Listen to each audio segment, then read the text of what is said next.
पक्षाला दारं असूच नयेत. पक्षाची दारं कुठल्या समाजाकरता बंद असू नयेत, कुठल्या व्यक्तींकरता बंद असू नये.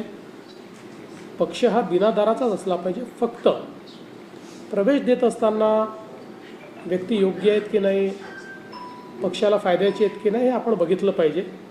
त्यामुळे मला असं वाटतं की आज समजा पक्षाने काही प्रवेश दिले असतील तर त्याचा फायदाच झालेला आहे. संपूर्ण महाराष्ट्रामध्ये हा जो काही विजय आपल्याला मिळालेला आहे. आता दरवाजे काल मुख्यमंत्र्यांनी सांगितलं, आमचा दरवाजा कधीच, पक्षाचा दरवाजे कधीच बंद असता कामा नये. फक्त कोण येतात हे पाहून घेतलं पाहिजे. तर मला वाटतं की त्याच्या निकषाच्या भारतीय जनता पक्षाच्या दरवाजावर एक पाठी लावली पाहिजे. ज्यांच्यावर ईडी, सीबीआय आणि भ्रष्टाचाराचे आरोप आहेत त्यांनाच केवळ पक्ष प्रवेश मिळेल एवढी जर पाठी लावली तर दरवाजा सताड उघड ठेवायला काही मला वाटतं की उघड ठेवावं लागेल किंवा उघड राहील आणि त्यातून पक्षाला मजबूती मिळेल.